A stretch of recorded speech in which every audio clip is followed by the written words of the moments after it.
puedo subir al... Ahí va. Lo que necesito es que sí o sí tengan en claro las zonas de desarrollo, el proceso dialéctico, ¿sí? Cómo plantea el conocimiento Vygotsky, ¿sí? Esto sí. Lo otro lo voy a explicar, pero no quiero que se empiecen a mezclar y se desesperen por esto, porque en realidad los puntos más centrales que yo necesito que ustedes se lleven de esta materia es esto, ¿no? La diferencia entre Vygotsky y Piaget.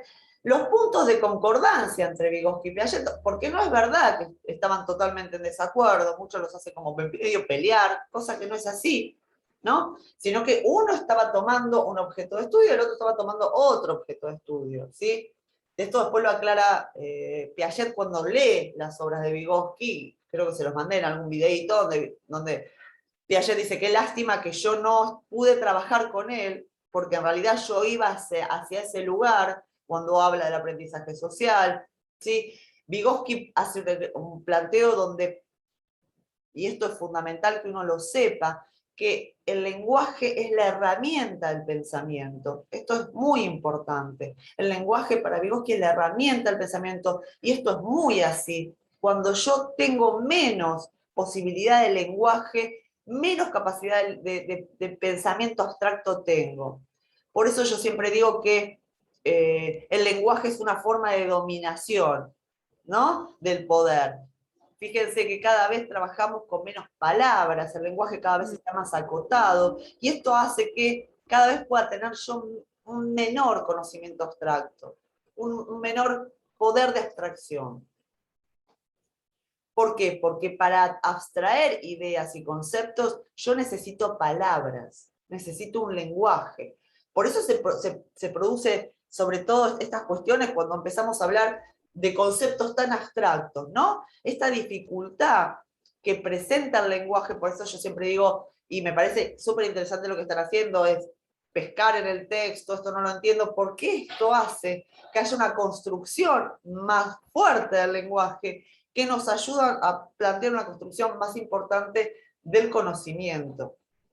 Siempre, para poder abstraer, necesito un lenguaje fluido. Esto suele pasar, y pasa, digo, en relación a la dominación, pasó con la conquista, donde se conquistó a los sujetos de muchas maneras, entre ellos a través del lenguaje. Los aborígenes no entendían el lenguaje de los españoles, por lo tanto eso fue una herramienta para los españoles para conquistar, ¿no? Y para decir que los aborígenes eran brutos y que no sabían nada, o que casi no eran seres humanos. En realidad lo que estaban haciendo era un choque cultural, y en realidad el aborigen no entendía lo que estaba diciendo el otro, ¿no? No es que no tenían lenguaje, sino que tenían otro lenguaje. Lo mismo pasa cuando uno ve que los adolescentes, los pibes, los jóvenes manejan tan poco lenguaje y cuesta muchísimo que se entienda lo que el profesor, el maestro está planteando. Y muchas veces la dificultad del aprendizaje es esta. Y uno dice, pero ¿qué pasa que no? A ver, busco una palabra, busco otra para poder que puedan entender lo que estoy tratando de decir, y en realidad a veces no es una cuestión de no entiende el concepto, sino lo que no me entiende es el lenguaje. Me ha pasado estar con un adolescente, y yo creo, no sé si los conté en algún video, yo no me acuerdo, me ha pasado de estar sola hace unos años, con un alumno, porque ese día no había venido nadie, y me pongo a charlar con él, y cuando yo le hago preguntas, él me contestaba, y la verdad es que yo no entendía lo que me estaba diciendo, se lo pregunté como 4 veces, y él me decía, yo se lo contesté, profe. Yo decía, no entiendo. Y hasta que me di cuenta, digo, claro, él maneja otro lenguaje que tiene que ver con su cultura, ¿sí? La cultura donde él vive, que está alejado del mío. Yo manejo otro lenguaje. Digo, ¿cómo me va a entender? Si yo no lo logro entender a él, ¿cómo me va a entender a mí cuando yo estoy explicando algo? ¿No? Y ahí surge la cuestión. Ahí es cuando me di cuenta, bueno, acá hay un problema donde yo tengo que tratar de entender lo que está diciendo él, su lenguaje, para poder ampliarlo, de ahí traerlo y llevarlo hacia esa zona de desarrollo potencial, y que es ampliar su propio lenguaje. No es que abandone el lenguaje que ya tiene y la forma de comunicarse con el otro, porque es su conocimiento y está muy bien, pero tiene que ser capaz de poder comunicarse desde otro lenguaje, porque si no ahí aparece la dominación. ¿Sí? Porque le van a hablar en palabras raras y como no se entiende nada, ahí me aparece un cartel, como no entiende nada, va a decir, bueno, nada, él sabrá, ¿no? Y esto suele mucho pasar cuando uno va a un médico, no sé si les ha pasado, ¿no? Que el médico te habla de una manera, con un lenguaje propio de la medicina, y vos decís, yo no entiendo una coma lo que me está diciendo, ¿qué estaré? Me estoy muriendo, no es nada, ¿qué tengo, no? Y hay muchos que utilizan este lenguaje como cuestión de poder y no te lo quieren bajar, que en realidad lo que te está diciendo es que tenés, qué sé yo, no sé, presión alta, no sé, ¿no? Y te lo dicen de una manera donde ese lugar y esa utilización del lenguaje lo utilizan como zona de poder.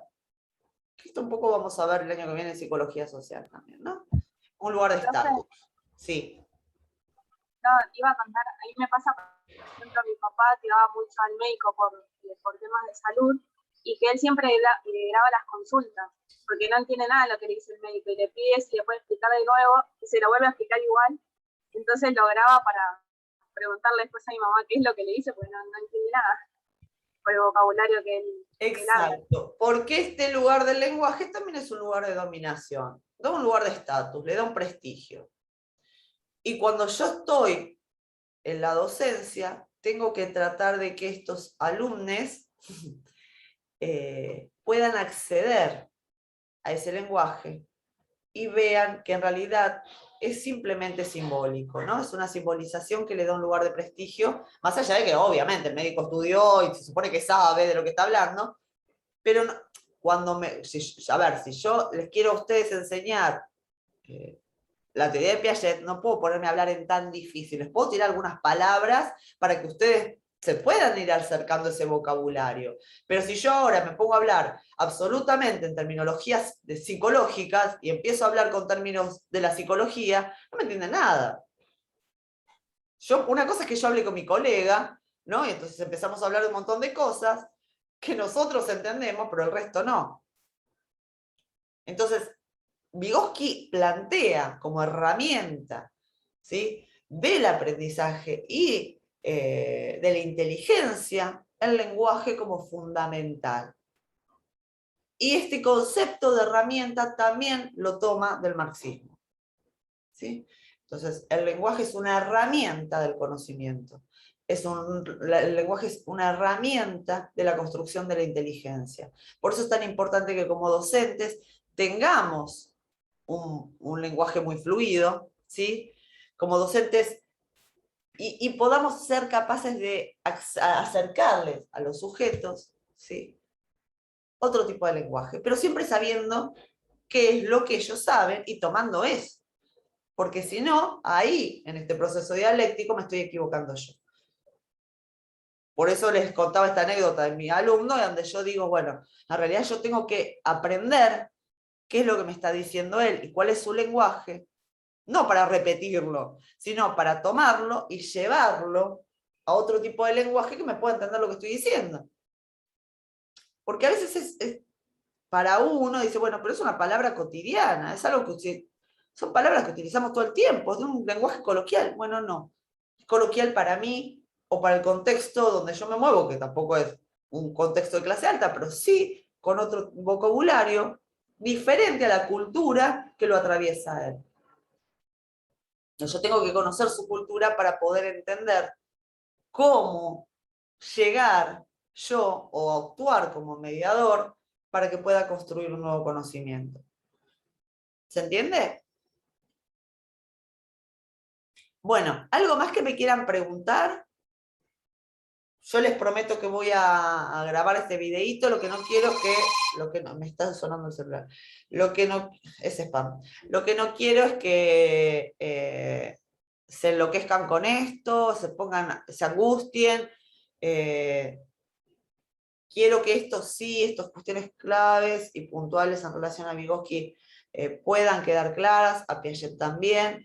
Ya les digo, el tema de los estadios, está bueno que sepan cuáles son los estadios y las características muy básicas de la diferencia entre un estadio y el otro, ¿sí?, que yo se los mandé, Y después, en profundidad, lo van a ver con Mónica. Van a trabajar con cada estadio. Con Mónica trabajan los estadios puntualmente, ¿sí? Entonces, no se angustien con esto, sí tienen que saber más o menos de qué se trata el primer estadio, el segundo estadio, cuáles son, para que después esto les sirva a ustedes de conocimiento previo para trabajarlo con Mónica. Porque si yo lo dejaría y no se los nombraría y no se los daría, así como estamos hablando de esta construcción de conocimiento, cuando entran a cursar con Mónica se encuentran con algo nuevo y les va a costar mucho más, porque es absolutamente nuevo este concepto. Entonces, mi idea es que ustedes tengan, se lleven para el año que viene, un conocimiento previo que les permita a ustedes facilitar, ¿no? Y sea facilitador, para después entender en profundidad cada uno de los estadios y poder trabajar con esto, ¿sí?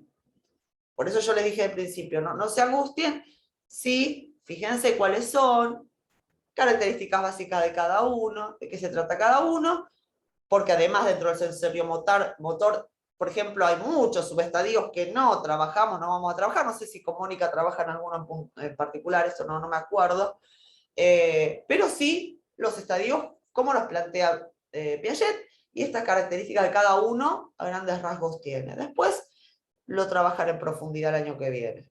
Pero se lo llevan ustedes como conocimiento previo para un nuevo conocimiento y va a ser más fácil para ustedes el año que viene construir este nuevo conocimiento que va a ser parecido a lo que vieron ahora, pero no exactamente igual.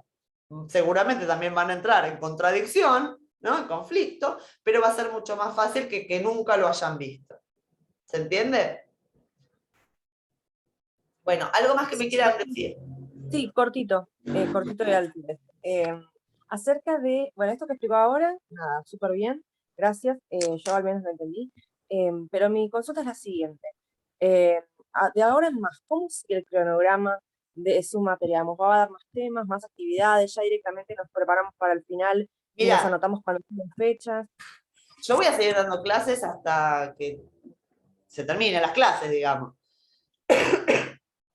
Mi idea es, bueno, voy a hacer esto que me pidieron, hacerles este video, esta explicación de este artículo que les di para leer. De Castorina. Y lo de Castorina. Vamos a ver si lo podemos relacionar. Vamos a ver. Vamos a ver si me sale explicárselos en un video. Ya me lo anoto porque si no estoy grande, chicas, me olvido. Así. Y me gustaría por lo menos en un par de clases, si llegamos, esto para mí es prioridad, así que para la clase de la semana que viene voy a ver si puedo hacer esto. Pero para que ustedes tengan también algo que van a ver el año que viene, que es Freud, voy a ver si les puedo subir algo de Freud, por lo menos la biografía y conceptos fundamentales, porque después también lo vamos a retomar. No sé si el año que viene voy a estar en ese y yo, porque creo que salen a concurso y no sé si la voy a concursar, pero si no, lo verán o lo retomarán en ese, y en psicología con Mónica también van a ver Freud. Vamos a ver si llego a explicarles algo del psicoanálisis, y me gustaría también hablar algo de Brunner en relación al conocimiento en forma de espiral, pero bueno, voy a poquito, lo que llegue, y lo que yo les llegue a dar es lo que les voy a tomar. Tampoco es que vamos a meter un montón de cosas así y que ustedes estén desesperadas. No, me parece que no les sirve a ustedes, no tiene sentido no meter a presión cosas que si no llegamos con el tiempo no llegamos. Así que, nada, les voy a tomar en el final hasta donde lleguemos, ni más ni menos que eso. Voy a tratar de ver si puedo, por lo menos esto, ¿no? Nombrar a algunos autores que después vayan a ver el año que viene también, para que se lleven algún conocimiento previo. Intentaremos que lleguemos. Tampoco es esto, no les voy a meter a presión cosas que me parece que lo único que va a hacer es confundir más. No tiene sentido. Profe, ¿sí? ¿En el final va a ser preguntas de cada tema así, cortitas, o cómo va a ser? Bueno, al final, hasta ahora, bueno, en el otro profesorado no, pero acá sí, por una cuestión de espacio, creo que va a ser virtual, ¿sí? porque en el otro profesorado de trabajo son menos cantidad de alumnos, y por una cuestión de protocolo, me parece que, por lo que tengo entendido hasta ahora, las mesas van a ser virtuales. Esto quiere decir que va a ser como estuve tomando hasta este momento. Lo que yo hago es, les voy a mandar todos los criterios cómo voy a evaluar, es oral, tienen un ratito para exponer un tema que ustedes elijan y a partir de ahí yo empiezo a preguntar. ¿Sí? Si son muchas, como me ha pasado, que a veces tengo más de 20 alumnas, me han tocado 40 alumnas para tomarle el final, lamentablemente no va a ser como me gusta a mí, que para mí el final es una forma es una manera más de aprendizaje. Para mí un final tiene que ser esto, ¿no? Una forma, por eso les decía, a veces uno se presenta final, no les va bien, pero la idea es que pueda ayudar a esta construcción del aprendizaje. Bueno, la virtualidad a veces no se puede dar porque el tiempo, tengo muy poco tiempo para tomar a muchas alumnas, pero bueno, lo que hago es esto, las escucho un ratito y empiezo a preguntar diferentes temas. 3, 4 preguntas, y bueno, si está bien, listo, y si no está bien, pero no está bien no quiere decir que hay que desastre que sos, sino que todavía te falta un poquito más, pegarle una lectura más a los textos, pegarle una vueltita más, nada, lo preparás de nuevo para otra fecha. No lo tomen como un fracaso, no lo tomen como una herida narcisista, a nadie le gusta que le vaya mal un final, esto pasa todo, nos deprimimos, nos ponemos mal porque tanto tiempo que estudié y al final me fue mal, pero tómenlo como esto, ¿no? Tómenlo en su propia vida, esto que significa la construcción de un conocimiento. Obsérvense en ustedes cómo está la construcción de su conocimiento. Me ha pasado el año pasado, en diciembre, un alumno de otro profesorado, le fue mal en el final, la rindió en febrero, espectacular, yo no lo podía creer, y a él le pregunté, vos ahora, si te escucharas en lo que diste en diciembre, ¿te hubieras aprobado o no, profe? La verdad que no. ¿No? Necesitó ese tiempo para poder hacer esta construcción. Dice, yo veo un montón de cosas que yo las leí, ¿no? Porque esto también pasa, pero yo estudié, yo leí, sí, obvio, eso no se discute. No creo que nadie se presente un final sin haber leído nada o haber estudiado, ¿no? También recuerden que leer y estudiar no es lo mismo, ¿no? Estudiar es otra cosa, implica otro gasto de energía, pero bueno, a veces nos falta una vuelta más, nos falta todavía, hay algo que todavía está en conflicto ahí, no se terminó de construir. Entonces no se sienta mal ni con esta materia ni con cualquier otra que les vaya mal. Recuerden que el 2 no va al promedio, cuando se sacan un 2 en un final, sí en la facultad, pero acá en los profesorados no. Así que nada, no pasa nada, simplemente, bueno, sí, el tiempo que tienen que dedicarle y volver a preparar el examen, por supuesto, eso sí, ¿no? Pero no lo tomen como un fracaso, sino como parte de un proceso de aprendizaje. A todos, a quien no nos ha ido mal alguna vez en un examen. O sea, esto es parte de estudiar, ¿no? Así que tómenlo tranqui, sí. Perdón, si hay dos mesas, supongamos, una en, no sé, noviembre y otra en diciembre, con esta misma materia, con usted todo igual. Digamos, si yo me presento en noviembre, supongamos, fines de noviembre, mediados, no sé cómo será, y supongamos me va mal, ¿yo me puedo anotar también en la mesa después de diciembre o tengo que esperar a febrero? No. Vos te tenés que anotar en un llamado, porque las mesas acá en este momento empiezan en noviembre. Hay un llamado en una fecha, un llamado, por ahí hay 2 llamados, ¿sí? Para esta materia. O elegís una fecha, o elegís, ahora te contesto, me pregunta con cuánto se aprueba. O te presentás en una fecha o te presentás en la otra. Si yo me presenté en la fecha de, qué sé yo, póngale, no sé, estoy tirando cualquier fecha, pero póngale el 20 y pico de noviembre y tengo otra fecha en diciembre, no me puedo anotar de nuevo. Tengo que esperar a la mesa de febrero, marzo. ¿Sí? Solo me puedo anotar en una fecha, no en 2 del mismo llamado. ¿Sí? ¿Se entiende? ¿Con Sí, cuánto profe, aprobás gracias. el final? Los finales se aprueban con 4. ¿Sí? Con 4 o más. Con 4 menos, no. Con 4 o más. ¿Sí? Se aprueban con 4 los finales. Y Bueno, el algo primer más que... Sí. o sea, en el final, ¿no? Yo sé que después va a decir la forma en que va a tomar, o sea, los criterios, como usted dijo, los criterios de evaluación, el temario, supongo que por más de que es lo que vimos en todo el año, supongo que capaz Es lo que lo vimos. escriben. Ese Sí, es. primer tema que va a ir en el final, ¿cuál va a ser? El primer tema que vimos, digamos, menos la línea, digamos, todo lo demás va. Sí, la psicología precientífica, cuando se convierte en una ciencia, que ahí empezamos a hablar del conductismo, ¿no? ¿Qué plantea el conductismo en la educación? La Gestalt, cómo la Gestalt le sirve a Piaget para plantear algunas cuestiones. Piaget, fundamental. Vygotsky, fundamental, ¿sí? Y esto sí se los aclaro. Ustedes me pueden decir perfecto todo el tema de la psicología precientífica y me dan, está perfecto, pero si ustedes no saben Piaget y Vygotsky, no las voy a probar. Esto ya se los anticipo porque es fundamental para ustedes. Y también esta diferenciación con el posicionamiento conductista, porque uno tiene que saber que una veces, en algunas cuestiones, es conductista cuando le dice algo al nene, a una nena, o sentate, no, esto no se dice así. Ahí uno apela a algo de la cuestión conductista, pero no es lo mismo que tener una posición conductista con respecto al conocimiento. ¿Sí? Entonces, ustedes tienen que saber de qué se trata el conductismo, de qué se trata la teoría constructivista, para poder pensarse qué posicionamiento como docente van a tomar. ¿Cómo se van a posicionar como docentes en el aula?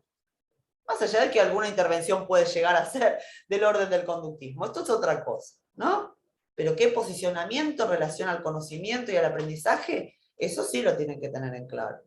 Y después van a profundizar el año que viene. Y ahí sí se van a meter más profundamente con algunas teorías. ¿Sí? Van a ver Y estos temas que dijo que va a ver si puede hacer, si puede darlos como para que nosotros tengamos una base para el año que viene, ¿no? Freud, psicoanálisis, Brunner, creo que dijo también.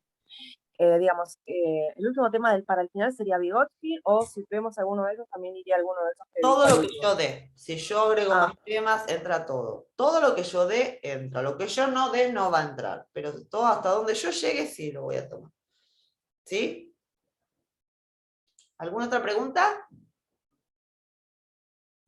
Bueno, les quedo con el compromiso de grabar este videíto para explicarles lo que no quedó claro entonces. Vamos a ver si lo logro hacer este fin de semana.